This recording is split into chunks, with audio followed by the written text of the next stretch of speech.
হজরতের অদ্ভুত আধ্যাত্মিক প্রভাবে বাঘের মুখে লোটা নিক্ষেপে ভক্ত উদ্ধার। একদিন হজরত কেবলা জালালি হালতে পুকুর পাড়ে বসিয়া অজু করিতেছিলেন। হঠাৎ তিনি বলিয়া উঠিলেন, হারামজাদা, তুই এখান হইতে দূর হস নাই। এই বলিয়া তাহার হস্তের লোটাটি জোরে পুকুরের জলে নিক্ষেপ করিলেন। তখনও তাহার অজু সমাপন হয় নাই। তাড়াতাড়ি খাদেমগণ অন্য লোটা আনিয়া দিলেন। তিনি অজু সমাপন করিয়া দায়রা শরীফে চলিয়া যান।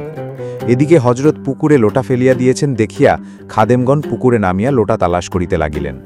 অনেক তালাশের না পরও যখন পাওয়া গেল না, তখন তাহারা হতাশ চিত্তে উঠিয়া গেলেন। অলিউল্লাহদের কার্য বোঝা মুশকিল। তিনি গালি দিলেন কাকে এবং লোটাই বা পুকুরে কেন নিক্ষেপ করিলেন? সকলে চিন্তা করিতে লাগিলেন। এত তালাশের পর লোটা পাওয়া না যাওয়ার কারণই বাকি। ইহার 2 দিন পর রাঙ্গুনিয়া নিবাসী আসমত আলী নামক হজরতের জনৈক বিভক্ত শিষ্য কিছু নাস্তা ও হজরতের পুকুরে নিক্ষেপ করা লোটাটি লইয়া দরবার শরীফে হাজির হইলেন।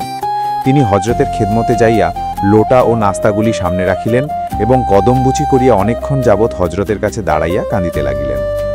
সে পরে বাহিরে আসিলে সকলে তাহাকে লোটা কোথায় পাইলেন জানিতে চাহিল। তিনি বলিতে লাগিলেন, সে এক অপূর্ব ঘটনা। এই লোটার মারফত হজরত আমার প্রাণ রক্ষা করিয়াছেন। ভাই, আমি গরিব মানুষ, মনে করিয়াছিলাম পাহাড় হইতে কিছু লাকড়ি আনিব এবং বিক্রয় করিয়া যাহা পাইব তাহা দিয়া নাস্তা তৈয়ার করিয়া হজরতের জন্য আনিব। মাইজ ভান্ডার দরবার শরীফ হইতে প্রায় 42 মাইল দূরে রাঙ্গুনিয়া কোদালা পাহাড়ে গিয়া কিছু কাঠ সংগ্রহ করিয়া এক গাছতলায় আইটি বাঁধিতেছিলাম। এমন সময় এক বিরাট বাঘ কোথা হইতে হঠাৎ আসিয়া আমার সামনে হাজির হইল। বাঘের আকস্মিক আক্রমণ প্রচেষ্টায় অনন্য পায় হইয়া আমি ইয়া গাউসুল আজম বলিয়া চিৎকার করিয়া উঠিলাম। ইহা বলিতে না বলিতেই অকস্মাৎ শূন্য হইতে একটি লোটা আসিয়া বাঘের মুখের ওপর পতিত হইল। বাঘটি ভয়ে চিৎকার করিয়া পলাইয়া গেল।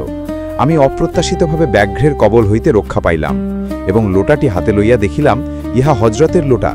লোটাটি হজরতকে ব্যবহার করিতে আমি দেখিয়াছি। তাই লোটাটি ও লাকড়িগুলি লইয়া বাড়ি আসিলাম এবং বিক্রয় করিয়া হজরতের খেদমতে আনিতে সামান্য নাস্তা তৈয়ার করিলাম। অদ্য এই লোটা ও নাস্তা লইয়া হজরতের খেদমতে হাজির হইয়াছি।